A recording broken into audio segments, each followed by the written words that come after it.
With the fast-growing need for power in New York State, the governor is moving quickly on developing more nuclear energy, including at least one new reactor upstate, Oswego, a likely location for it. Joining us now is 116th State District Assemblyman Scott Gray, who represents part of Jefferson and St. Lawrence counties. Good to see you, Assemblyman. Thanks for joining us. Appreciate it. Thank you very much for having me. Nice to see you. So you were just part of a bipartisan state legislator delegation to France for an in-depth look at nuclear energy production there. Why France? So France is really, I would say, probably the expert in nuclear generation, power generation. They are probably, I would say, roughly 70%, and sometimes it fluctuates between 65 to 75% of their fuel mix. So of the power generation comes from nuclear. So we did an in-depth look at France, and all the way from their utility, which is EDF, all the way through all the production and fuel cycle and nuclear reactor productions in France. So, yeah, so you saw all aspects of it. Yes, yes, comprehensive. What's that like to be on the inside of those operations? So up close and for, like you said, people that do this on a very regular basis.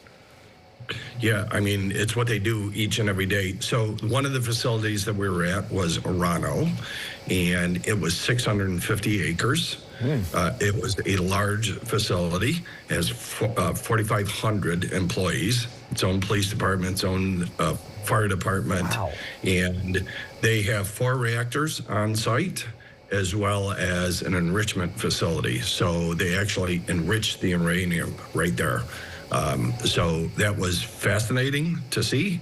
And they also have storage. And probably the biggest thing is they re-enrich the uranium for recycling purposes.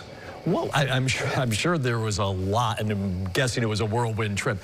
What would you say are a couple of the big takeaways for you as a state legislature in a body that is considering expanding nuclear energy? What were a couple of your biggest takeaways from this trip?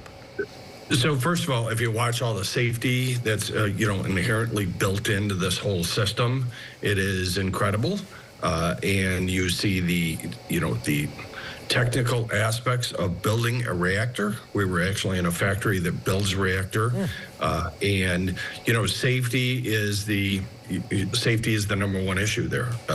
But probably one of the biggest things, first of all, is their dominance of nuclear energy production.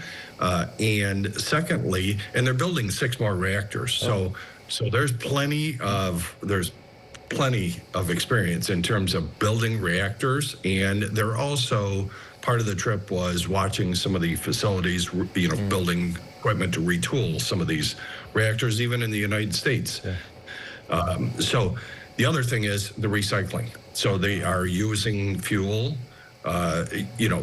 spent fuel, if you will, and then they're recycling it for other purposes for nuclear reactors. So, they're far and ahead,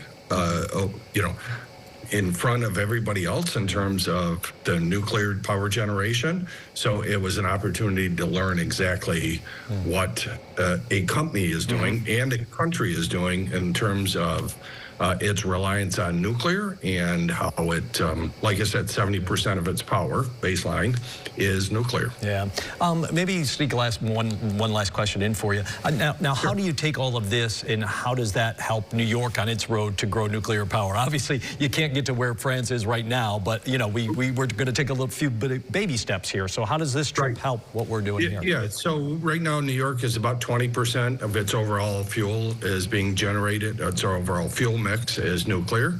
I think the governor is probably looking to push that to double that number. And so a lot of it is understanding the industry in and of itself. And so when I'm in the energy meetings, because I'm the ranking member of the Energy Committee, plus upstate New York is very viable and competitive for future reactors.